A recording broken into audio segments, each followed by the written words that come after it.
Good evening, good afternoon, good morning. Whatever time you're watching me from, my viewers, I love you so much. I say God bless you. Why am I coming up with this video? And a person you have seen on below this video, I just want to collect some errors he made concerning giving.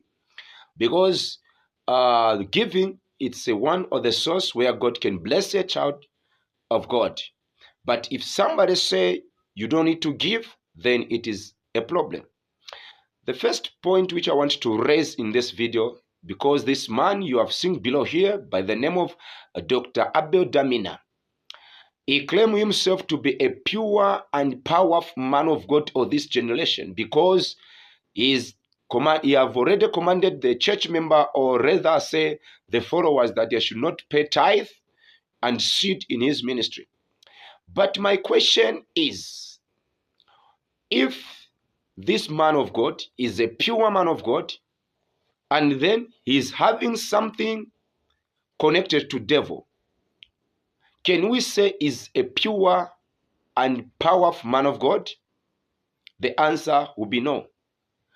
What am I saying this? Because this man you are seeing, he have some companies which started by the money people gave to him in the name of tithe and seed.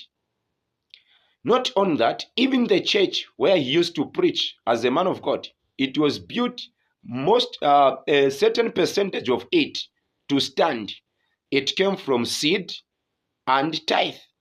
But today is claiming himself to say he is no longer a scammer because he have stopped collecting seed and tithe from people. Yet he have some companies still running which started because of seed and the offering, and including tithe. Now, if he said he's no longer collecting this tithe, what makes him to stop collecting tithe? Number one, because he's not a faithful man of God. Because a certain verse which he dropped down when he was preaching about tithe, he said, Malachi, the prophet Malachi, in the Malachi chapter 2, verse 1, he said, Prophet Malachi, the giving of tithe was just referring to Levites. Yes, it is true. It was referring to Levites and children of God who were called Israelites. Because when the Levites collected tithe from Israelites, God commanded the Levites to also pay 10% from the tithe which they have already collected. But most of Levites were not used to pay back to God 10%. This makes God to say, to curse these Levites. So I can, from my own observation, Dr. Abel Damina, you are not paying tithe when you used to collect that money from children of God. For that reason, that's why you run from giving what tithe. So if you are still a man of God, you have to correct tithe. And if you are a faithful man of God, collect tithe and then pay back 10%, which God have already commanded you to do.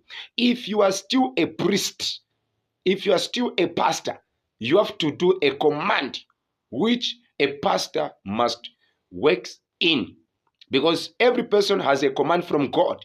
God commanded Levites to pay tithe. So if you are a pastor, you are a reverend, you are a doctor, you are a bishop, whatever, and if you are just ministering the work of God, you are a Levite, you are a pastor, you are a priest. That's why you preach the gospel. You are a priest. You are in the commandment of a priest. So for that reason, if you are a faithful priest and you are paying tithe, there's no sin in receiving tithe from children of God. Receive and pay back to God. Secondly, man of God, the money you are still standing in and making you to be where you are right now, it is the money which you said you should not collect from people. The same money makes you to be where you are. The church which you are preaching in, it comes from seed and the tithe which people paid to you. Even the companies which is running right now, including your children to be educated, it is because of the money people paid to you. So now, my request to you, can you take back that money to people? Let them know that you are a true man of God. Come on public and tell people that you have bring back those money which you talk to them, because you have records in your church to the people who pay money to you. God bless you. Shalom, shalom.